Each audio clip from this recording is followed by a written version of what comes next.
Hey everyone, welcome to I guess first impression slash second episode review for Amanchu, which is a series that's out now currently in the summer, and it's two episodes in, so I'm gonna go over the first two episodes and just some general notes on the series. It's made by JT Staff, and if you guys are familiar with Aria, it's an old school anime. It's the same creator behind that who created that series is making this series too. And I did read some of the manga, like four chapters, and it was pretty good so far. I mean, it's more slice of life than anything, and not really an action show, but it's pretty good so far. The two main characters we're focused really more on is Hikari and Futaba, which both of them have nicknames. Hikari goes by Pikari sometimes, and Futaba, she kind of gets a nickname in episode one called Dottie. Which is a little weird. I'm just gonna go by their regular character names. Not gonna use their nicknames. But episode one was basically introduction to. We get both introduction to Hikari and the new transfer student Futaba, who is basically, I guess, the new girl in town, and she is leaving the city and going to more of a rural area. With I guess she's leaving behind all her friends, and she isn't really excited to be there. She's just kind of like, you know, kind of scared because she's not going to know anybody, and this is a new life for her. And her first stop is off this by this cliffside where she's kind of at the beach and talking to this older woman, and just kind of talking back and forth about, she's just here. I guess so a new life is about. She's about to find a new life for herself here, and she doesn't really get to see Hikari, who's like kind of scuba diving currently in on the beach, kind of like, I guess, just hanging out and kind of doing her thing. I guess that's one of her hobbies. We learn later a bit later on, and we get the first day of school, and these two kind of characters kind of meet each other for the first time. Futaba's kind of a little taken back by this girl that is so out there, and yeah, Kari is very out there. She's just kind of scatterbrained for the most part, you think, and she is, she's always blowing on this whistle, which is a little weird. Which I think there's a reason for that a little bit later in episode two. But yeah, so they kind of meet, and I guess while everyone's kind of talking to each other in class, our two main characters are kind of hanging out, and they're in the back of a class, kind of the classic, you know, all we always see in school anime, the back right corner of the class.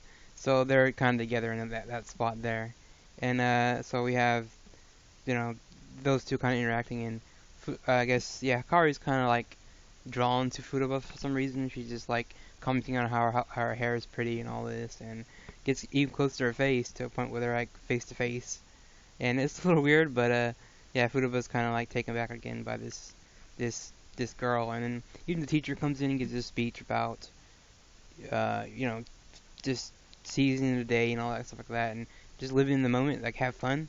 That's what she tries to tell her students, not to worry about the exams and all that. Just try to have fun with this school year because like most people, high school is like your where you can kind of have a little bit of fun.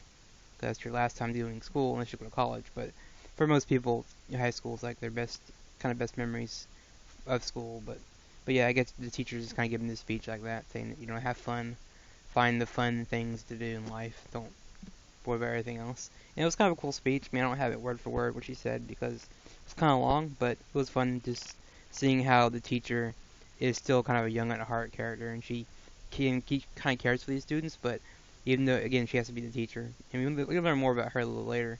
But highlights in the first episode, we see Akari kind of doing her thing, and she is very animated.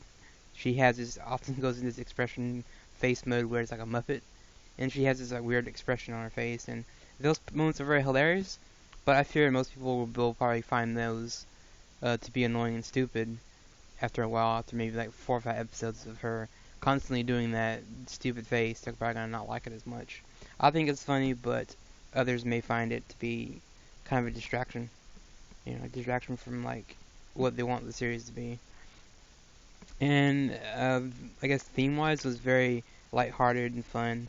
I think Amanchu is going to be the healing anime of the season, and if you don't know what that kind of expression is, it's basically just a series you would watch maybe after all the action shows and maybe people getting killed and all that. You want a series that you can just kind of relax and kind of wind down with, and this series definitely has that. There's not gonna be anything like a character dying or anything like that that's gonna, you know, get your blood boiling. This is more like get you calm down, basically. And characters, I like the two mains. You know, Hikari is very hyper and wild, while Futaba is just quiet and super shy right now. She kind of, obviously, again, is the new girl in town. She doesn't know anybody, so she's obviously gonna be more quiet. Even when they did the introductions where you say your name and you have to say a hobby about yourself, she kind of clammed up and didn't really say much. So, and there is also some Yuri vibes in the show.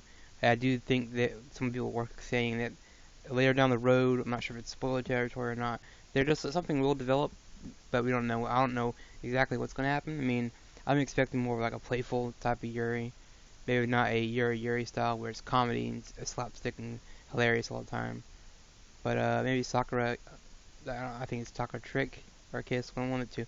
That was more about the girls kind of kissing each other every 10 minutes, and that just got annoying to me. I think Amachi's going to be more playful. Like maybe as far as we're going to go is probably maybe a kiss here and there, maybe some hand holding.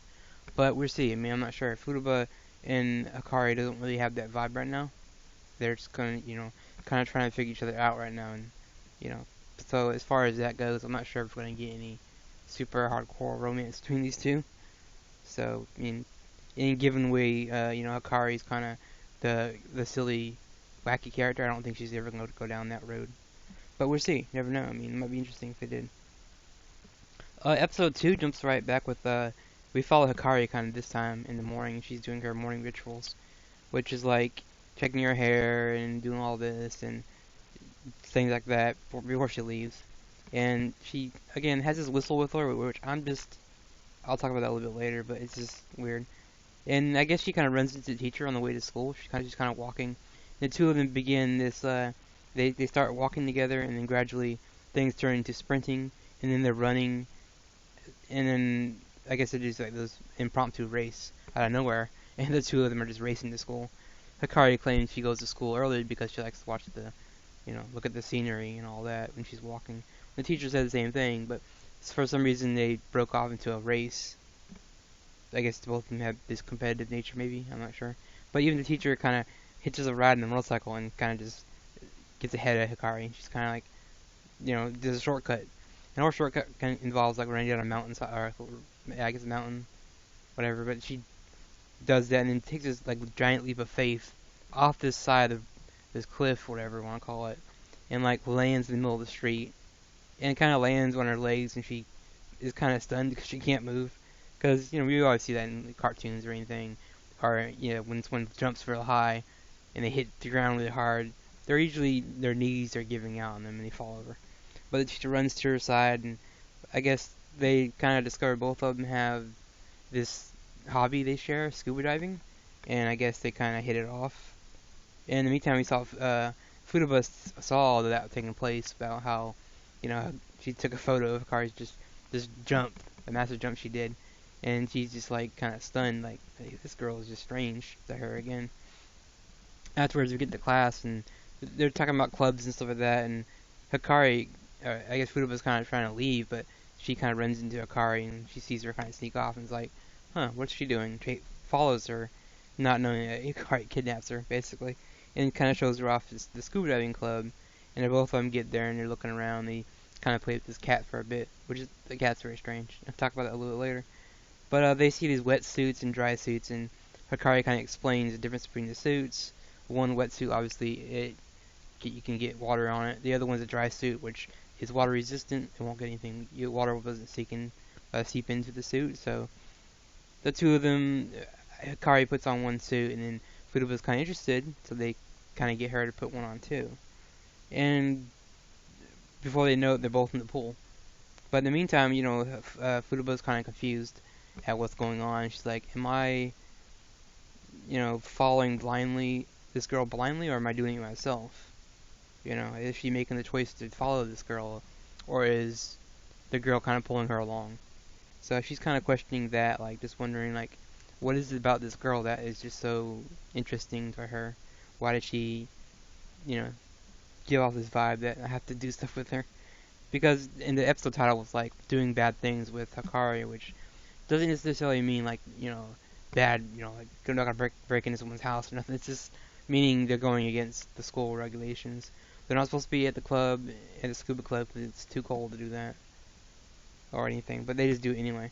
So yeah, it's an interesting question if Futaba is doing that just because Hikari's pulling her along, or is she just doing it because it's she wants to do something new with her life. But and it gets to the end of the episode where Hikari kind of offers to teach Futaba how to scuba dive, and in the meantime, Futaba's like, I just wanted more time to decide on that, and that's how the episode kind of ends. But I kind of have a feeling they're gonna be you know diving together, obviously, because that's one of the themes of the series, and it's in the opening and the ending and all that together. So highlights in this episode, I like the cat. Ari was kind of funny. It was kind of cute, and I guess just weird design for a cat. I mean, I know Arya, if you look at the designs for that, there's a cat in that series as well, which looks like a little alien creature thing, but same thing here. It's a little weird, but I like it. It's not in the way. It's not going to take center focus of anything. It's just a mascot character that just is going to be around. Hikari's morning rituals were funny. Just watching her get ready for school and all that was funny. And again with the whistle, I'm assuming it's just something to do with maybe it helps her practice with her breathing techniques for diving. Maybe that's why she has a whistle, or maybe she just keeps it as an accessory, or maybe it's just something deeper where it's from her parents or something. I don't know. I don't know. And I would say animation-wise, the swimming pool scene was the best scene animation-wise this week, just because you have the soccer pedals in the water, and you have the girls kind of together, and there's a moment where the girls kind of hands almost touch, but not really. So it's kind of like, yeah, I see what you guys are doing, obviously.